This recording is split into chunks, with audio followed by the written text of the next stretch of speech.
All of your week 13 wide receiver needs and rankings, they're covered right here. Running backs already on the channel, so go back and watch that one. We've got quarterbacks and tight ends ahead of the Thursday and Thanksgiving plus Friday games. And then we'll be back here on Sunday with a start set with Hayden. Probably a lot of injury updates because we typically guesstimate those. There's no guessing because there's nothing to guess about at this moment because zero practices have happened at this moment. But what we do know is that Ja'Marr Chase is back. And Ja'Marr Chase is your wide receiver one with his best buddy, his best friend, Joe Burrow at quarterback at the Baltimore Ravens. No T. Higgins and Joe Burrow returns, and they're 7-point dogs here. So, I mean, it's pretty much as simple as this one gets. There's nobody on the slate that's could have like 20 targets in a game. Ja'Marr Chase is like the only guy that could do that. Yeah, in 2 games against the Ravens last year, Joe Burrow threw for 820 yards, 9 touchdowns, and an interception. Now, I will say in that week 10 matchup last season, it was your typical extended play Joe Burrow, where 362 of his passing yards were over 2.5 seconds time to throw. So I do wonder if he is going to have that ability coming off of this injury to kind of extend versus pressure and disruption as we have seen in the past. But if so, then this is a very, very good one, especially if Kyle Hamilton misses and we don't know what his action is at this moment. I'm guessing he's going to play in this one based off of something I saw just going live, but it doesn't really matter to me. Ja'Marr Chase is like their only option to win this game. Rashee Rice is your wide receiver 2 at the Dallas Cowboys. We talk about zone beaters. He definitely is one. He caught 7 of 8 targets according to Next Gen Stats for 122 yards against the Colts in zone coverage compared to just 1 of 4 targets for 19 yards against man coverage. Those have just been his career splits. The good news is the Cowboys are probably going to play a lot of zone coverage here. And on top of that, they have awesome defensive tackles, kind of an emerging edge rusher, a rookie. And then you have nobodies in the secondary. And I guess Deron Bland would be their top guy, but he's been playing on the perimeter a lot more. So it's going to be Rashee Rice in the easiest matchup here. I'm expecting a high scoring game. And they could really use him. And he was very clutch last week. I know those were a lot of zone wins, but they were explosive wins that they absolutely had to have. And he did kind of come through at the very end. To me, he is the take you over the edge piece in terms of them winning the Super Bowl or getting to the AFC Championship or even like extending their playoff run or not. I mean, despite playing in just 5 games, he already is 8th among all wide receivers in red zone targets this season with 12. That's per Datarama, and already has 2 red zone carries on top of that. So basically 5 games has 14 red zone opportunities, which is pretty sweet. I'm glad you brought that up. Here's my Thanksgiving prediction. Because Trey Smith, the right guard, is injured, and because we have these 3 monster defensive tackles in Dallas, Rashee Rice is going to have a goal line touchdown here. One of these sweeps, carries, you name it, one of these kind of offshoots that we typically see with Andy Reid, just because I don't think the Kareem Hunt, just run it right up the middle stuff is going to be as effective given the injuries and matchup. So what do? Find some of the BS stuff that we're used to with the Chiefs. Well, I assure you, Hayden, Underdog has that if you want to make that pick over in the either prediction markets lobby, pick'em lobby, sportsbook lobby, whatever you want to do, right? First touchdown scorer, Rashee Rice, 3.12x. Go and play an Underdog this week. It is feast week. We've got bonuses and boosts tonight. We have even more on the way, especially Thanksgiving Day when this game takes place. Use promo code The Show. Click the link in the description. If you have never played and play $5, I'll give you $75 in bonus cash on top of that. So if you're in Florida, Texas, Georgia, California, the most beautiful states in the land, we're in 40 of you, and especially 20 plus in prediction markets. Next, CeeDee Lamb in that same game against the Kansas City Chiefs. Hey, a bit puzzled, not puzzled, slight surprise that after our conversation on Sunday that you just don't outright rank George Pickens ahead of CeeDee Lamb here. To quote myself, I said it would be hard to not do it, not that I would guarantee do it. The reality is with CeeDee Lamb is his matchup on the interior is just a lot easier than what George Pickens is going to be dealing with on the perimeter. Now, Spags can rearrange things and it can still be a difficult matchup, but CeeDee Lamb's still getting a ton of usage. He's the wide receiver 2 overall in usage this month. That's been the case over the entire season as well when he's been healthy. He hasn't dropped, or he's dropped the ball way too much. And that's been like the big difference of why he hasn't like completely like broken fantasy. But drops kind of come and go. And there was already a quote from Shoddy saying that they're going to get the ball to CeeDee Lamb this week a bunch. And I believe him because that's like the best way to do this. So you're at home in a dome game. There's a lot of weather outside the country, not in this game. And this one has a lot of shootout potential. So in shootouts, what happens? CeeDee Lamb gets 10 targets. Yeah, a total of 52.5 in this game right now. I don't want to pour cold water on this, but I will say that this Chiefs defense has recorded just a 9.2% missed tackle rate this season. That's the third lowest in the NFL. And we know some of CeeDee's big gains happen after the catch. And then this is also a George Pickens stat, but we brought up last week with Alec Pierce that no team is better at covering 20-plus yard pass attempts down the field, and they still haven't allowed a touchdown on one of those this season. Yeah. These metrics that you keep mentioning are like reasons why the Chiefs could easily just still win the Super Bowl. Like these are very important metrics. Well, here's an important metric for you. Jaxon Smith-Njigba against the Minnesota Vikings is your wide receiver 4, and he has already broken the single season record for receptions and receiving yards for the Seahawks that DK Metcalf had just a couple years ago set. Yeah, this one, it's a layup line. The only reason why I don't have JSN as like the wide receiver 1 or 2 is because he's unlikely to get the same volume as the other guys. I mean, they're going to probably just destroy the Vikings. And there's games where Sam Darnold drops back like 20 times. That's never going to happen with Dak Prescott, Patrick Mahomes, and Joe Burrow. JSN's a monster, no negative notes. Which guy is like the most likely to finish with 5 targets instead of 12 would be JSN. But guess what? 5 targets for JSN sounds like 100 yards. Yeah, I said receptions. I meant receiving yards in that record. Here's another stat to backfill my mistake. JSN became the 3rd player in NFL history with 75 plus receiving yards in at least 11 consecutive games. He joins Hall of Famers Marvin Harrison Sr., not Jr., and Cooper Kupp as the only players to accomplish that. Definitely not Jr. No, definitely not Jr.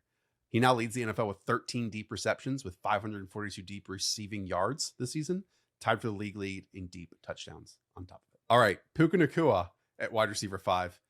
Hayden, you might refresh and have this as wide receiver 1 when we get down to it on Sunday.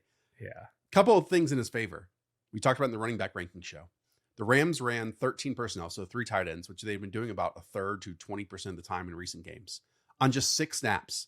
So that meant Puka Nacua played about 82% of snaps versus 52% and 67% the previous 2 weeks. And on top of this, I'm pretty sure J.C. Horn is going to miss this game with a concussion. Yep. And then their backup to him has also been ruled out for the season now with a fractured leg. Well, they have Trevon Moehrig, right? And also Trevon Moehrig over the middle of the field in terms of his suspension for punching Jauan Jennings in the nuts. I mean, it's ridiculous what's happening on the football field this year.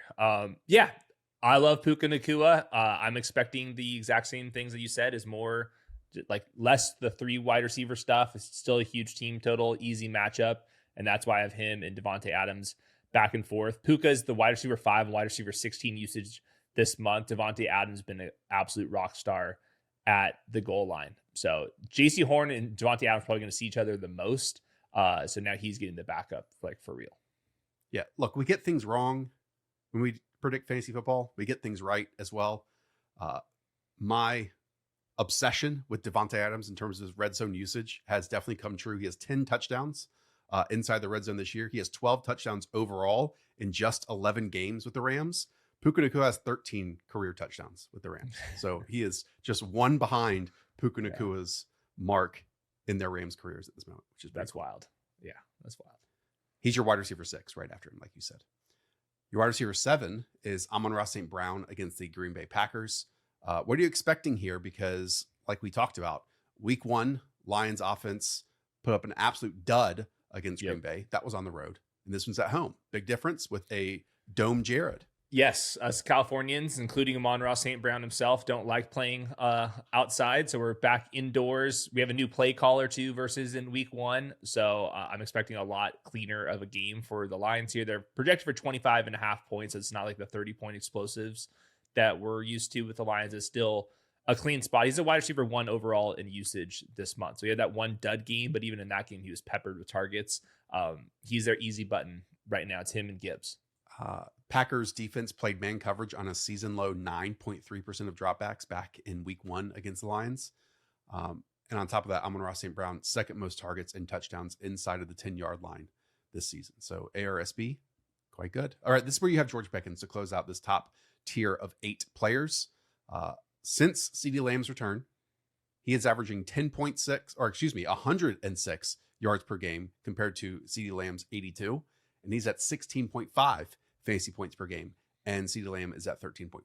There's pretty much no more weaknesses to his game. Like, he's a very functional route runner. He mosses everybody. He's good yards after the catch wise. He's making fewer mistakes right now. So yeah, I think all things George Pickens are very real. The only thing I can nitpick in this game, it's the similar stats that you were talking about with the Chiefs down the field. I'll just like mention it. Like, they're just a physical team. They'll press you. They'll bring blitzes, and the secondary's been together for a very long time. Same thing with Spags. So yeah, it's just not an easy matchup for George Pickens, but you can only rank him so low, even in the most difficult matchups, because he looks and plays like a certified top 5, top 10 NFL wide receiver. Who you also have in the top 10 is the Cardinals wide receiver 1. That is Michael Wilson at the Tampa Bay Buccaneers. Again, you're wide receiver 9. He's wide receiver 26 in consensus rankings. Just over the last 2 weeks, 16 targets per game, averaging 12.5 receptions, and then 151 receiving yards per contest. Not bad. He's just a very clean football player. He's very quarterback friendly. He comes back to the ball. He's physical enough to just like throw guys off of him. Like, there's one example where he was running an out route. The corner had outside leverage, so he had to cross his face to run the out route, and he kind of just runs right through him and then comes back to the ball. That's one example. The double moves have been examples. There's been slant routes. There's just been little zone beaters as well. He's just a good football player. I'm expecting Marvin Harrison to miss. There was a quote from Gannon who said that Marv will return when he's physically and mentally ready to come back, which I thought was just kind of an interesting quote. But Michael Wilson, this team is extremely pass heavy. Right now, they're top 3 in neutral pass rate this month. They're 4th in wide receiver usage. And this is another pass funnel matchup once again. So everything about this, I really, really like. Jaylen Waddle, the wide receiver 10 against the New Orleans Saints, coming off a bye, which is very nice. Jaylen Waddle and Devon Achane have been this offense. I really like this one. I mean, yep. The Saints have some defensive pieces. They are still playing like competitive football, but Jaylen Waddle has been so consistent. And really the only game he hasn't been was that disastrous performance in the weather against the Cleveland Browns defense. Yep, and they live in Miami, so we're probably not going to be worried about weather here unless a hurricane that I don't know about is coming to town. But he's been the wide receiver 18 this month, and that's been like a little bit down. There's been times where he's been a top 12 fantasy wide receiver, no doubt about it. So the Saints defense may be a little bit better than we've given them credit for, but still they don't do a whole lot of like funky things and a lot of zone coverage. This is Brandon Staley without like a true number 1 corner. So these are the type of games where Tua and Waddle can really get going. Tetairoa McMillan is your wide receiver 11. This is against the Los Angeles Rams. I think this is kind of bold by you. Well, I don't think the Panthers are going to be able to really run the ball. Now, maybe after Monday Night Football, they just say we're running the ball like crazy because we got away from it. But my stat for you, he's had 8.6 targets over his past 5 games. And then the Panthers' 6 losses, he's had at least 7 targets in them. And that average is like over 9. So there's been some games where he gets game scripted out. But when they're losing, they got to throw the ball. And guess what? I feel very confident that they will be losing in this game. You mentioned the secondary issues that Carolina has. Not a fun time when you're facing the Rams. So if we're down, touchdown, 2 touchdowns, 3 touchdowns here, Tetairoa McMillan goes crazy. Yeah, and it might be a 4th. It truly might be a 4th. Yeah, I'm slightly afraid that this is just going to be an absolute steamroll. And if that's the case, like maybe the starters don't even play the 4th quarter, but we'll see. They can use more starting reps out there for this offense just to get it clean. And then also just Emmanuel Forbes, he's on the outside. They might see each other a little bit in this one, and he's just so much bigger than Forbes. I would still like it. It's a good story that Forbes is like a player, but Quentin Lake's on injured reserve. You got Forbes out there who'd be a mismatch, and they can move T-Mac into the slot at times too. So unfortunately, they didn't really move T-Mac into the slot on Monday Night Football either. Yeah, well, maybe they learned their lesson there too.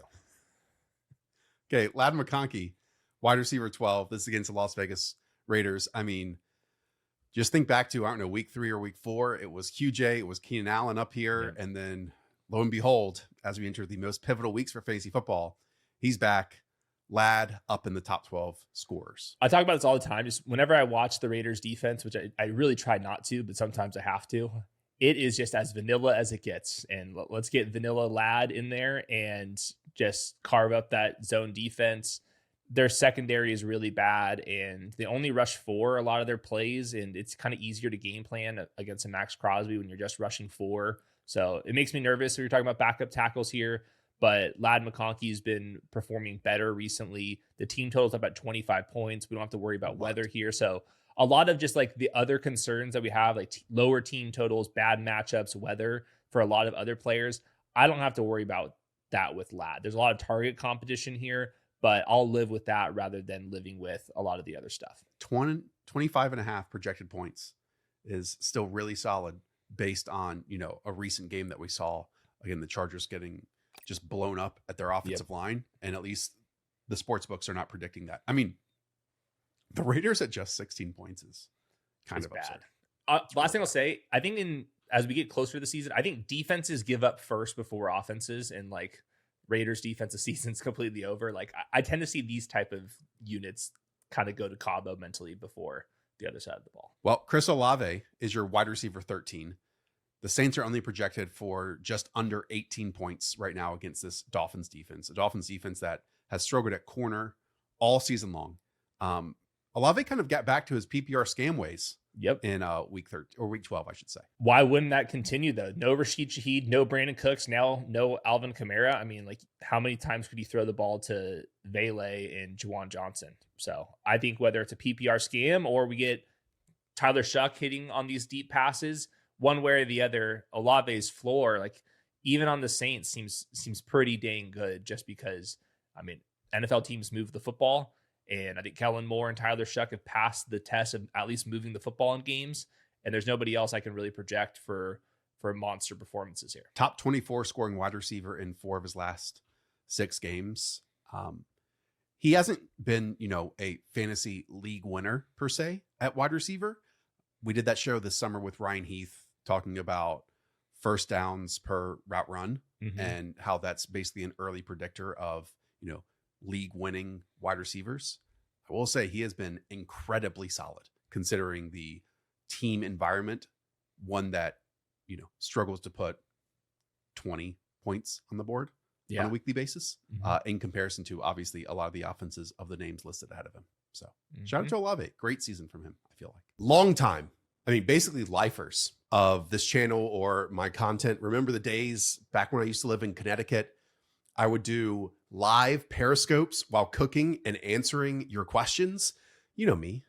I love a good steak. And I absolutely loved when we got this house that had an extra refrigerator and freezer downstairs. My brain instantly went to, I can keep a whole bunch of steaks, burgers, pork tenderloins, all that stuff in this freezer, in this refrigerator. And guess what?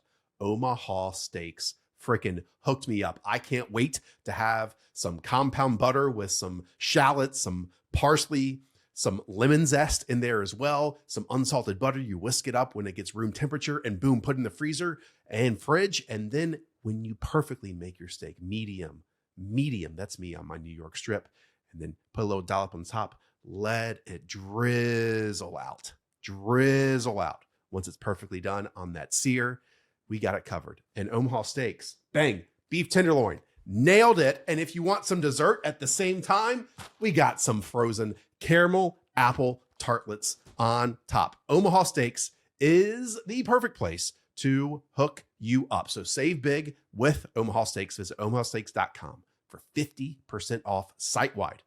50% off site-wide with an extra 20% off select favorites during their early Black Friday sale. Go and fill up your freezer. Go and fill up your refrigerator. And for an extra $35 off, use promo code The Show at checkout. Terms apply. See site for details. That's again 50% off at omahasteaks.com. Promo code The Show at checkout. Okay, next you have both Eagles wide receivers, Devontae Smith and AJ Brown, in that order against the Chicago Bears. I mean, 14 targets and I think 10 targets apiece for both of them last week. Yeah, it was a season high for Davante Smith in expected points, and then AJ Brown had another monster game. So with AJ Brown, it's been 2 solid games. We had the man coverage Lions and then the no coverage Cowboys, and then this week it should be another clean matchup.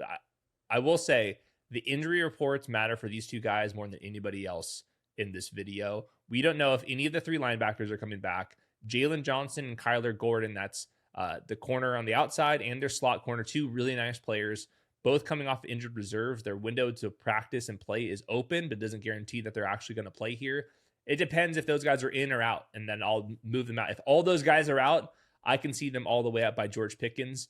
This assumes that all those guys are largely back here, but the upside case when we're talking about backups in the entire back 7 goes through the roof here, and I think they should just keep passing the ball. It's obviously way more effective than them trying to run the ball right now, so just live and die by it, throw the ball down the field, and worst case, you make AJ Brown happy. Yeah. So AJ Brown, I believe, had 6 of his 10 targets in the first quarter of last week.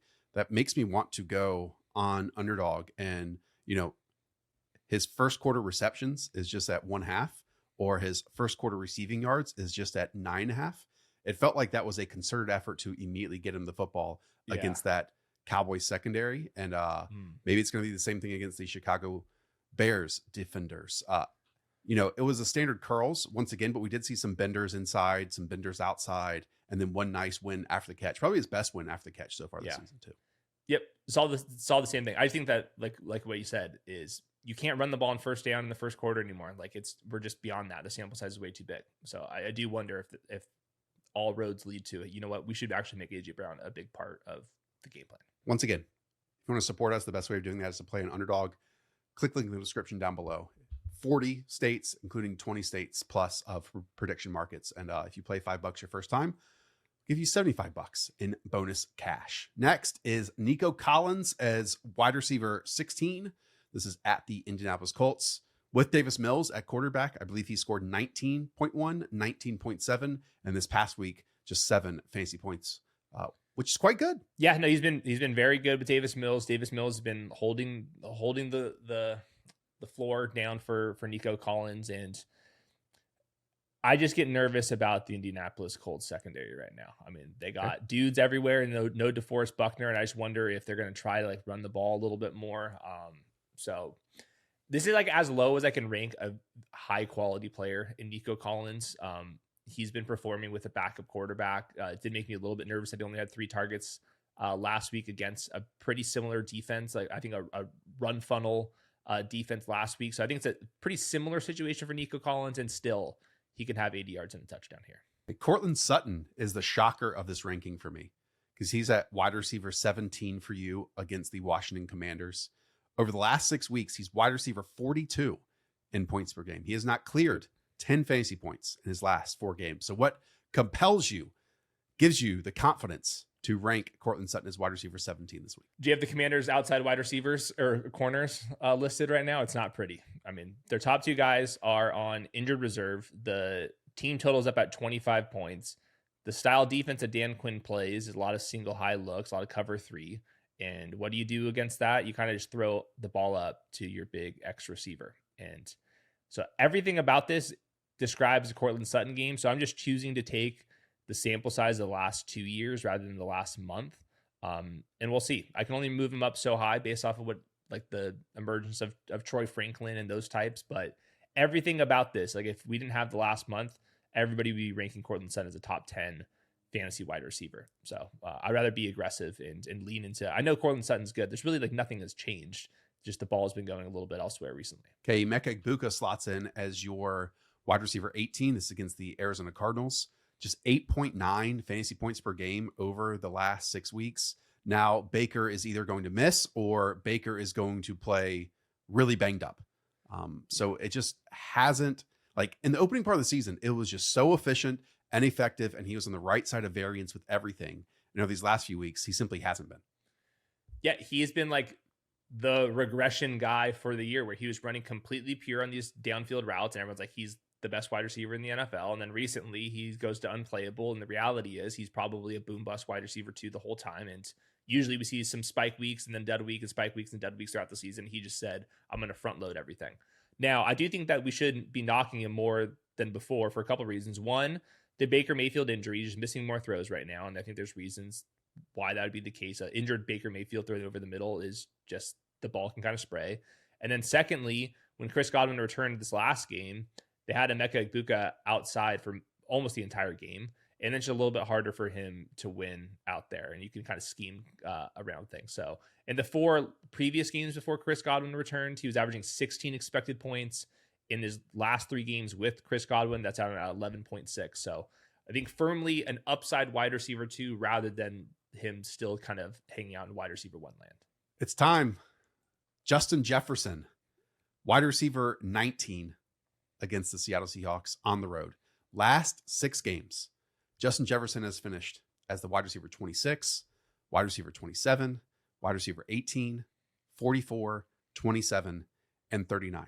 Over that span of time, he's been the wide receiver 37 in points per game. I feel like we started talking about this 4 weeks ago, but now it's another quarterback that's going to be in the fold. Maybe that's an improvement. You might think it's an improvement, but facing the Seattle Seahawks defense, it really does not matter. Max Brosmer will be an improvement over JJ McCarthy. Like, it just can't get worse than what JJ has been doing. Max Brosmer, the way that they kind of talk about him and some of the reports, even before this week, it sounded like the coaching staff wanted to see him out there and they kind of like what they're seeing. He just seems like a really smart player despite being a rookie. And I at one point saw Brosmer explaining to JJ McCarthy one of the interceptions went wrong, like right after he got off the field, which I thought was kind of alarming. But long story short, yeah, the matchup is terrible. They're projected for 15.5 points. I'm not expecting Max Brosmer to be good, but I'm expecting him to be better than what the Vikings were doing. And I think just schematically, Kevin O'Connell dials up all these downfield looks, and you just have to clear a certain bar of quarterback play to be able to run that scheme.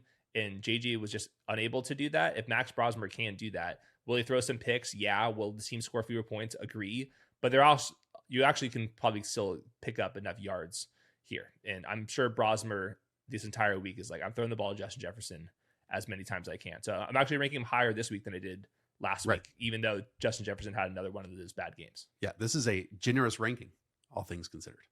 Yes. Okay, Stefon Diggs is your wide receiver 20. This is against the New York Giants. Diggs was targeted just once on 12 matchups against DJ Turner last week, who we know is tied in the NFL for passes defense this season. He faced him on about half his routes. That was part of the reason why he only went 2 for 20 last week. The other part was that the Patriots tight ends were dominating the Bengals linebacker. I mean, total domination. So the football really couldn't go to anyone else. Yeah, I mean, that's been the Bengals. I mean, we've been talking about that since like early October. Hey, DJ Turner looks really good and that they can't stop any tight end. So unfortunately, we lost that with Diggs. That was a bad ranking by me. I had him too high. Dropped him down here. Had to drop him down even further because Will Campbell is going to miss this game. Same thing with another interior rookie. It makes me nervous because now you're dealing with like freaky defensive linemen and a really bad offensive line. Now, Diggs has been playing a little bit more in the slot. And if they can't throw the ball down the field as effective, and like that's been the whole reason why the Patriots are the 1 seed right now is because they're downfield passing, then in theory that you'd have to throw the ball underneath where Diggs has been more of a featured player versus like Kayshawn and Matt Collins and Kyle Williams down the field. So maybe there's like a little bit of a higher floor with Diggs because of the injuries, ironically enough. And they're 4th in projected points. So I don't want to like completely like bury him just because a rookie left tackle is out. Yeah, and if he's playing in the slot, I know Drew Phillips has been totally up and down this season after having a fun rookie season. Yeah. Okay, Zay Flowers is next. This is against the Cincinnati Bengals. We talked about it in the running back show. I'm sure we'll talk about it tomorrow. Just the passing game element right now for the Ravens and just the offense in its entirety is not great at this moment.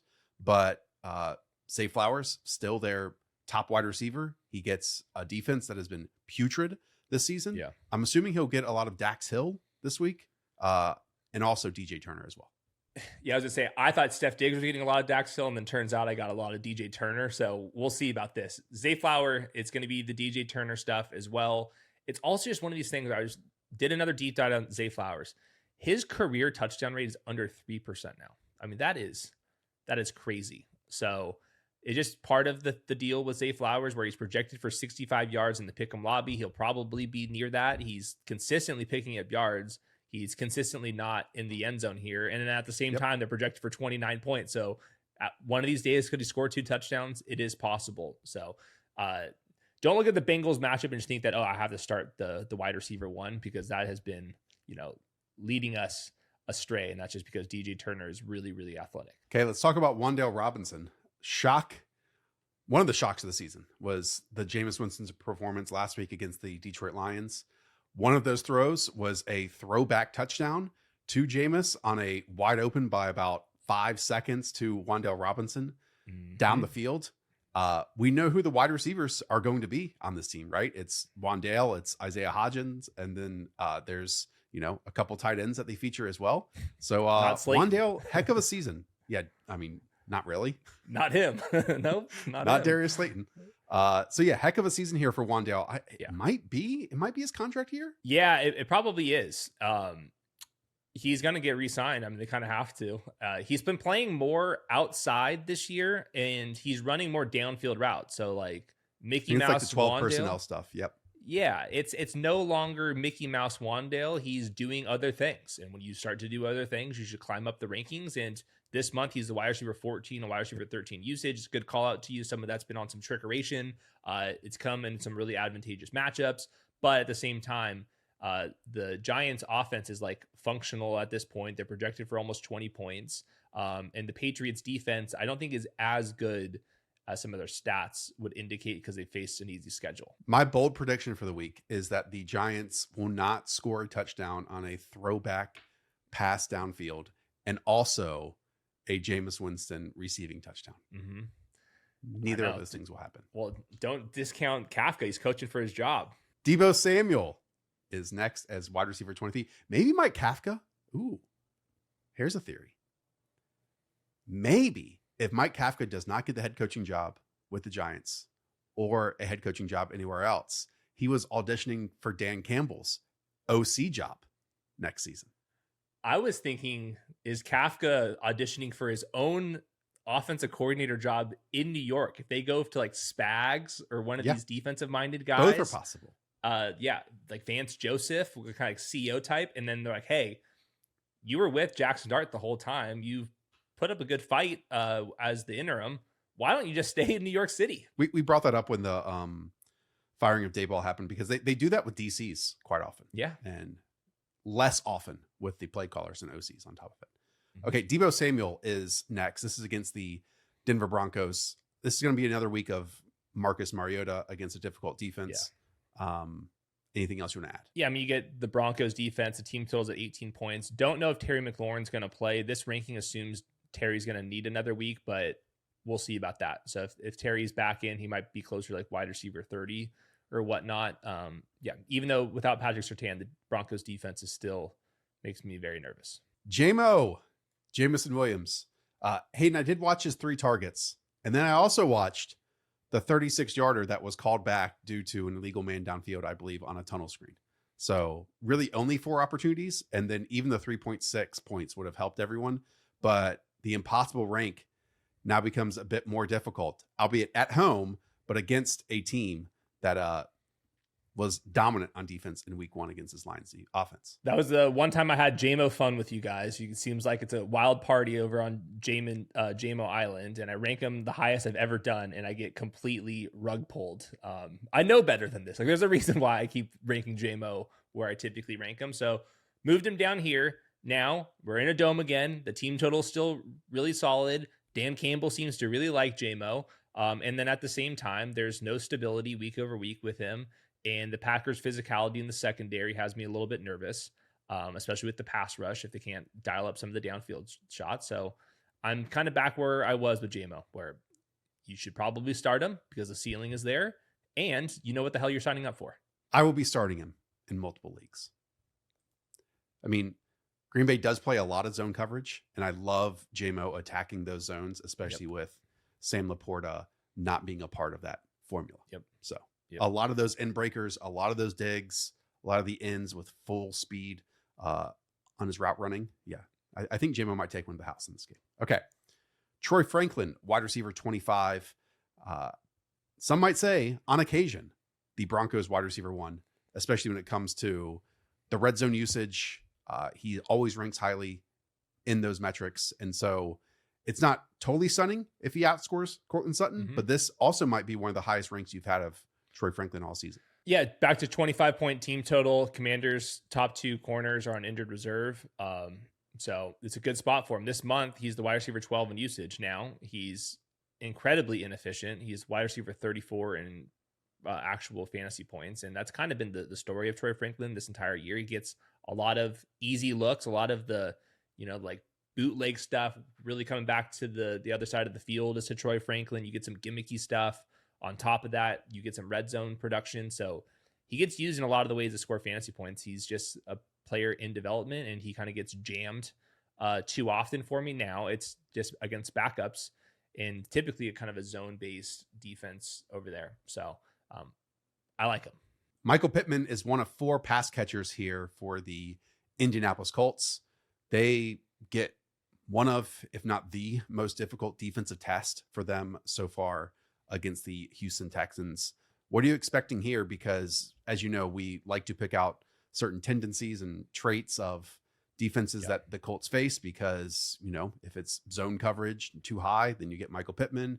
If it's, singular safety stuff, then we get Alec Pierce down the field. If it's play action, there goes Tyler Warren, all those types of things. So, but Michael Pittman has been kind of the most consistent element of it all. Definitely. So yeah, he's their most trustworthy option. This month, he's the wide receiver 24 on 29 usage.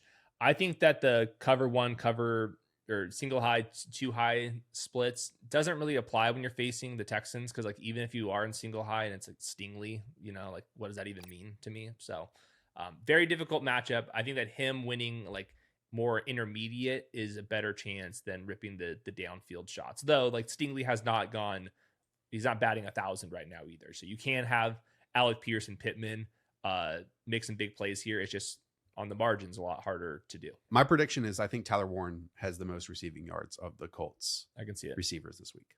Yeah. Okay. Maybe he's back. Brian Thomas Jr. is wide receiver 27 in your rankings against the Tennessee Titans depleted cornerback room. Is this just I'm going to place him in there and we'll see what happens ranking? Absolutely. There's nothing to go off of here. It does seem like he's probably due back to play this week though. So I think last week was truly questionable. This week, if you missed it again, I'd be actually kind of surprised by that. This is in division game. The Titans corners are not very good. And Brian Thomas had I think enough time to get back from his ankle injury and run like the wind. Now, your boy Brenton Strange is in the lineup. Parker Washington is emerging. Jakobi Meyers is in the lineup, and he's a reliable option working against zone. So the guys that Liam Cohen seems to like, kind of more the physical zone beating guys working over the middle, there's a lot more of them now in competition than where Brian Thomas had last year and then the beginning of this year. So I'm resetting expectations and then also acknowledging he is an absolute monster, going to run 4.2. So he can still rip off a big play. Just a note in my guy, Brenton Strange, and we'll talk about this tomorrow in the tight end show. In 4 of the 5 games that Brenton Strange has played this year, he has at least either 6 catches or 59 yards. And he's been the Jaguars' leading receiver in 3 of those 4 games. Yeah, makes sense. Next, Xavier Worthy. Some nice plays this past week. He and Rashee Rice had to make plays, and they probably will have to do so once again. And a great platform to do that is against this Dallas Cowboys defense and secondary compared to the Indianapolis Colts secondary. I think he's clearly working through injuries, but it was nice at the end of the game. He did have that explosive down the field, 28-yard completion. And this is the time to, run down the field wide ass open. You get the Cowboys in a dome in prime time. Game is super important to keep the Chiefs playoff hopes alive here. And the Cowboys have solved their run defensive problem, and they have not solved their pass defense problem. So there's just no way I could go into the rankings against the Cowboys with Xavier Worthy and Patrick Mahomes and not have them at least in the top 30. And if I get some full practices from Xavier Worthy and I feel a little bit bolder, I might even move him up higher than this. Okay. Romeo Doubs and Christian Watson are back to back here. Christian Watson has been the better fantasy performer over the last couple weeks. His let's say, high variance stuff isn't as high variance anymore. He is catching more passes in that like 10 to 19 yard range versus just the vertical stuff. Meanwhile, the steady Romeo Doubs has been far less steady, and namely his hands and, just being a secure catch type player. I do think Romeo Doubs is a buy low, though. He's been the wide receiver 42 this month, but usage wise, he's still wide receiver 23. He's been there for a lot of the season as well. I know he's a fairly good player. So I like to buy low on these type of players. Also, clear notes here. The Lions play a lot of man coverage. That's just what they always do. You're in a dome. So who's the best man coverage beaters on the team? Well, it was Tucker Kraft. Tucker Kraft, even with like the last couple of weeks where he hasn't been playing, he has 33% of their yards against man coverage this year. So you remove him from the lineup, you have to get the ball to other players. Romeo Doubs has a 25% target share against man coverage. Christian Watson has a 19% target share against man coverage. So it's these two guys. Watson's been more effective, but I know that Doubs can get it done as well. So Doubs probably wins the race to 40 yards, and then Christian Watson wins the race to 100. But these are also the games where like Romeo Doubs had 85 yards and 2 touchdowns game. Like this seems pretty ripe for one of those. Okay, Quentin Johnston is fairly high up in the rankings. I'm assuming that's part of the total. Anything you want to add? I mean, we've got a bunch of some wide receiver ones the rest of the way, but he's one of the second wide receivers here on the list. Yeah, back in week 2, he had 7 targets, 71 yards, and a touchdown against the Raiders. Just there you go. Want to say it's just not a good defense. And yeah, if we get single high stuff, which we do, you can get Quentin Johnston, vertical explosive route, and Justin Herbert just throwing absolute laser beams into this open sections of the field. Okay, Khalil Shakir, wide receiver 32 at the Pittsburgh Steelers. Prior to us recording this episode, Brandon Cooks signed with the Bills. Does that move the needle for you at all? Not this week, but just rest of season. People want to know. I'm not even sure if I've seen Brandon Cooks play football this year. He doesn't seem to be popping up very often when I'm watching the Saints games. He might be their fastest wide receiver still, which is more of a Bills problem than like touting Brandon Cooks. With Shakir, though, he has some games where when they're trailing, he'll get peppered, and he is fast enough to rip off some yards after the catch, like long touchdowns. And they're becoming really reliant on him without Dalton Kincaid, who I don't think is going to be back out there. They've given up on the Keon Coleman stuff, as they should. So he's kind of like found the Khalil Shakir sweet spot of, in full PPR leagues, he's pretty much a must start. These are more half PPR rankings. But the team total is always good with the Bills, and they're running out of options to kind of figure things out. And I'll also just mention the Steelers defense. It's getting better, but they just still have a lot of coverage busts. Just the last like 2 years, it's been over the middle, just guys running wide open. That was the case last week as well. So hopefully we can find one of those to Khalil. We talked about it in the running back ranking show, but the Atlanta Falcons heavily, and more so than any team, leaned into 13 personnel. So 3 tight ends, 1 running back, and 1 wide receiver, because then we have 1 wide receiver on the roster right now. And that is Darnell Mooney. I mean, that was 33 of their 55 offensive plays. So Mooney's going to be out there all the time, though, with them. Yeah. The problem is he only had 4.2 expected points last game. He caught that deep post route touchdown, but aside from that, was not really used. Now it's. I'm also kind of misspeaking, by the way. David Sills is the one that played 70% of snaps. And then Darnell Mooney played 68% of snaps. Yeah, that would make sense. And like the run looks from 3 tight end sets, you get Sills out there. Yeah, it's just a weird team right now. I don't know what to make of it. Kirk Cousins, it was a great throw that he had there, but he kind of like really step up into that, put everything into it. And then aside from that, Darnell Mooney really didn't do anything. Now it's kind of more or less what Darnell Mooney's supposed to be doing, is winning intermediate and downfield, but that doesn't really mesh well with what Kirk Cousins did. You get the Jets, no Sauce Gardner. It's a bunch of backups. We'll see how much fight that they have right now. And they play a lot of man coverage over there too, just looking at the coaching staff.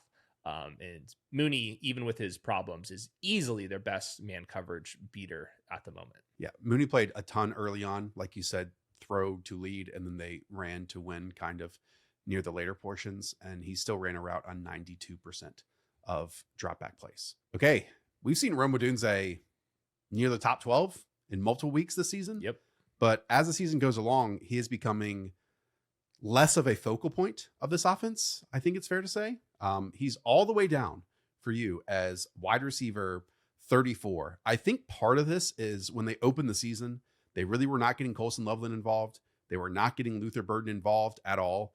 And now they are. And if that's the case, then those guys command the football. And then Rome Odunze can be one of the pieces, especially when DJ Moore goes out and gets 2 touchdowns, who just loses opportunities. I think all that's totally fair. DJ Moore had a good game this last game, thanks to a big coverage bust. But Rome Odunze is he's kind of flatlined to me as a player. It's just not consistent enough. He had an opportunity on a big out route, which I thought was a good ball by Caleb. Could get his toes in. Drops have been a problem. He's lost, I think, the second most fantasy points or the most fantasy points due to drops this season. I think we're starting to feel that. The real reason why he's down this low, though, is it's the Eagles. You get Quinyon Mitchell against Rome Odunze, and the team totals at 18.5. So I think there's just Bears reasons why I have some concerns with Rome Odunze given the matchup. I mean, a second Zap Bark of the day goes to Rome Odunze. He's excited. Wow. We're not going to talk about him here. Have you been able to go back and watch the Luther Burden stuff? And I would be interested. You haven't. Okay. No. Because I'm very excited. I'm not saying, for fantasy football purposes, but I'm very, very excited for what we're seeing as like an outside wide receiver from him. Okay. Tre Tucker is next for you. Yes, a team's wide receiver 1 is all the way down here as wide receiver 35 on the list. We talked about it, that the Raiders are projected for a measly, and I mean measly. Can't even find it. Where is it? Like 15.5 points? I think it's 16. Yeah. 15 3/4. Right in between what we said. It's not what do you want to add here? Yeah, I mean, you called it. He is popping in the usage model. I mean, he is really popping in the usage model. Last 2 weeks, 12.6 and 14.4 expected points. Will we be able to cash those in? I don't know. But I know he's a decent enough player, and they're expected to lose a lot.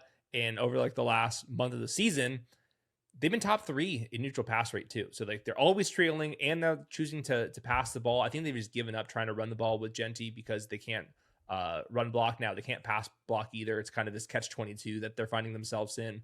So I would just acknowledge that he is fast and he gets some manufactured touches, and there's just like nobody else. Like those last 2 games heavily utilized. Those are the 2 games Jakobi Meyers has not been there for. So you do some math. Yeah. If Geno Smith could throw in the face of pressure this season and the Raiders had some different blockers up front. Yeah. And if, Tre Tucker maybe hadn't dropped or missed some previous opportunities, then yeah, Tre Tucker would be having a hell of a season. He really would be. He's popping off tape. This past week, I swear 3 touchdowns were missed to Tre Tucker. 100%. Okay. DJ Moore, Keenan Allen, Alec Pierce. These are all wide receiver 2/3s on their team. Anything you want to add here? They just find themselves in like bad spots. So DJ Moore, same thing. Eagles defense. Alec Pierce, you get Derek Stingley and Lassiter in the pass rushers with Houston. Keenan Allen, he's got the cleanest matchup here. He's historically just dominated the Raiders, but he's only out there in 3 wide receiver sets, which we'll see how many snaps they have to be in 3 wide receiver sets this week. So his just usage is down a little bit. He's still a fair enough player. So I think there's I would say a pretty big drop off like after Christian Watson and whatnot. Jauan Jennings is your wide receiver 39. He had a touchdown this past week. He's been very solid. This is against the Cleveland Browns secondary and just defense in totality. What do you want to add here about Jauan Jennings, who I'm assuming obviously will not get suspended for getting punched in the nuts and then retaliating? Rightfully so. Imagine punching Jauan Jennings of all people in the nuts. Just seems like a terrible decision. He's been very good, man. Like he had that stint where it was not looking good on film. He was dealing with those chest injuries. It was like ankle injuries. It was like 3 or 4 things in a row for him. Took a second to recover. He looks like he's fully healthy. He threw multiple defenders off of him for that touchdown. He's historically been their zone beater. That just doesn't apply against the Browns defense in Cleveland with weather. And I just want to take a second to talk about what Brock Purdy looks like right now. He is just missing more throws and the ball is just kind of floating more. That was also true in that 3 touchdown game a couple weeks ago, but we did mention that on Stats versus Film is like the ball is not exploding out of his hand like it typically doesn't. Ball doesn't explode out of his hands typically, but it's pretty bad right now. And now you have to go into Cleveland in the weather. So I knocked Ricky Pearsall way down, Jauan Jennings down.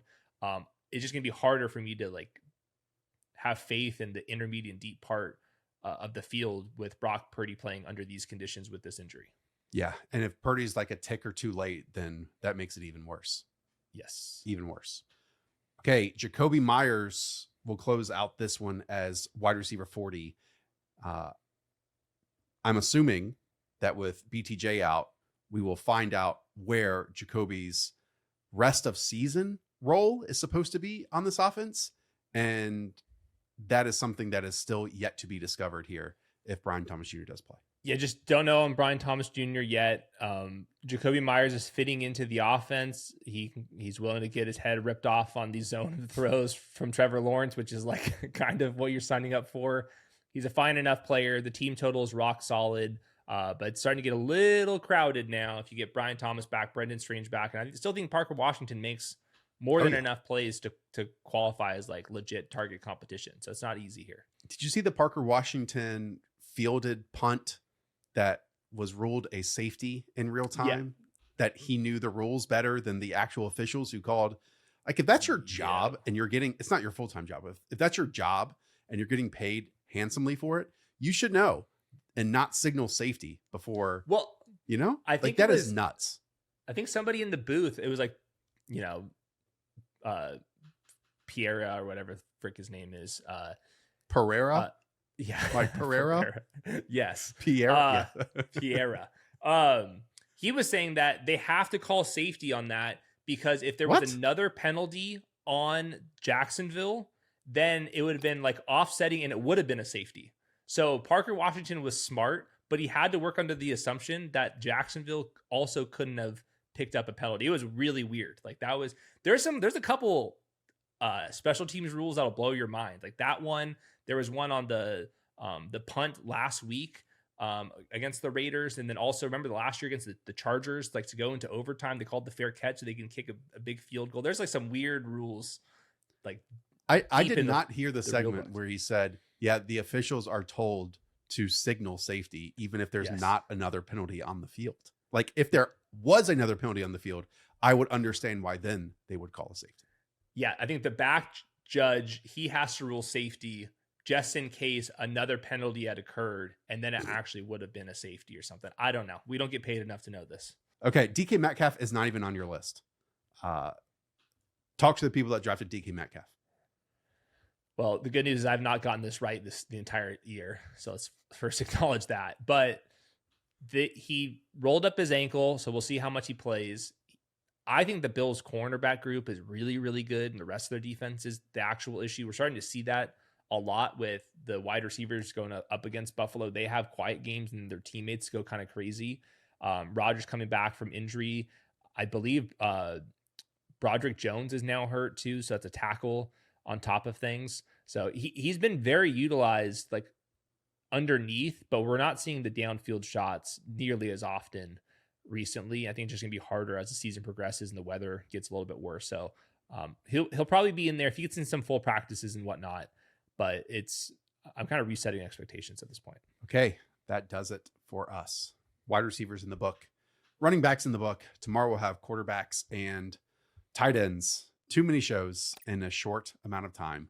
But most importantly, after the 4 games are played on Thursday and Friday, we'll be here on Sunday morning for the Start Sit Show and have updated thoughts on all these players. So be sure to join us around 11 a.m. Eastern for that. All right, Mosho, Hayden, Weaves, thank you all for tuning in. Talk to y'all next time. See you. Hit me. He's already broken the season single. Oh, let's redo that. It's a tongue twister. Here we go. 3, 2, 1. Well, here's an important metric for you. Jackson. Oh my gosh. Here we go. 3, 2, 1.